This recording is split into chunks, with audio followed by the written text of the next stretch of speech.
ओ सतगुरु प्यारा तुंहिंजी महिमा गायां, तोखे शल ध्यायां मां सचड़े ध्यान सां।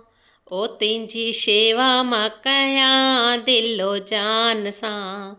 ओ तुंहिंजी शेवा मां कयां दिलो जान सां। ओ सतगुरु प्यारा तुंहिंजी महिमा गायां, तोखे शल ध्यायां मां सचड़े ध्यान सां। ओ तुंहिंजी शेवा मां कयां दिलो जान सां। ओ तुंहिंजी शेवा मां कयां दिलो जान सां। बाबा मूंखे तुंहिंजो संग वणियो आहे, बाबा मूंखे तुंहिंजो संग वणियो आहे। कुछ न वणे संसार में, कुछ न वणे संसार में। लेणो लेखो मुंहिंजो तोसां बणियो आहे, लेणो लेखो मुंहिंजो तोसां बणियो आहे। राह मगन तुंहिंजे प्यार में, राह मगन तुंहिंजे प्यार में। तुंहिंजी आहियां तोखे चाहियां, तुंहिंजा ही गुण ॻायां करियां तुंहिंजी गुरू मां ग़ुलामी सदा वॾे शान सां। ओ तुंहिंजी शेवा मां करियां दिलो जान सां। ओ सतगुरु प्यारा तुंहिंजी महिमा गायां, तोखे शल ध्यायां मां सचड़े ध्यान सां। तुंहिंजी शेवा मां कयां दिलो जान सां। ओ तुंहिंजी शेवा मां कयां दिलो जान सां। कया अथई उपकार मूं ते केॾा, ॾेई मानिश जी देई मूंखे। कया अथई उपकार मूं ते केॾा, ॾेई मानिश जी देई मूंखे। कंदसि पूॼा तुंहिंजी ओ राम पीर मां, कंदसि पूॼा तुंहिंजी ओ राम पीर मां। अंदर में पेई पेई, अंदर में पेई पेई। अंदर तुंहिंजो मंदर ठाहियां, पल पल दर्शन पायां करियां कुर्ब कचेरियूं पंहिंजे बाबे सां।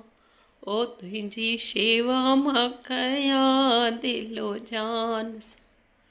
ओ सतगुरु प्यारा तुंहिंजी महिमा गायां, तोखे शल ध्यायां मां सचड़े ध्यान सां।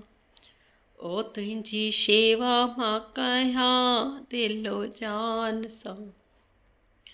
ओ तुंहिंजी शेवा मां कयां दिलो जान सां। भाग खुलियो आ मुंहिंजो मुक़दर खुलियो आ, बाबा तुंहिंजी हिन द्वार तां। भाग खुलियो आ मुंहिंजो मुक़दर खुलियो आ, बाबा तुंहिंजी हिन द्वार तां।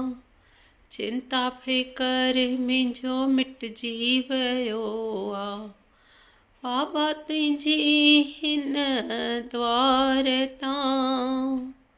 चिंता फ़िकर मुंहिंजो मिटजी वियो आ, बाबा तुंहिंजी हिन द्वार तां। तुंहिंजे सदके ख़ुशि मां आहियां, आनंद वेठी पायां, कहिड़ी कहिड़ी महिमा तुंहिंजी ॻायां, हिन नंढड़ी ज़ुबान सां। तुंहिंजी शेवा मां कयां दिलो जान सां। ओ सतगुरु प्यारा तुंहिंजी महिमा ॻायां, तोखे शल ध्यायां मां सचड़े ध्यान सां। ओ तुंहिंजी शेवा मां करियां दिलो जान सां। ओ तुंहिंजी शेवा मां कयां दिलो जान सां। बाबा मूंखे तुंहिंजो संग वणियो आहे, बाबा मूंखे तुंहिंजो संग वणियो आहे। कुझु न वणे संसार में, कुझु न वणे संसार में, लेणो लेखो मुंहिंजो तो साम्हणियो आहे, लेणो लेखो मुंहिंजो तो साम्हणियो आहे। राम घन तुंहिंजे प्यार में, राम घन तुंहिंजे प्यार में, तुंहिंजी आहियां तोखे चाहियां, तुंहिंजा ई गुण ॻायां, करियां तुंहिंजी गुरू मां ग़ुलामी सदा वॾे शान सां। तुंहिंजी शेवा मां करियां दिलो जान सां। ओ तुंहिंजी शेवा मां करियां दिलो जान सां। कया अथई उपकार मूं ते केॾा, ॾेई मानिश जी देई मूंखे, कंदसि पूॼा तुंहिंजी ओ राम पीर मां, अंदर में पे अंदर तुंहिंजो मंदरु ठाहियां, पल पल दर्शन पायां, करियां कुर्ब कचेरियूं पंहिंजे बाबे सां। ओ तुंहिंजी शेवा मां कयां दिलो जान सां। ओ तुंहिंजी शेवा मां कयां दिलो जान सां।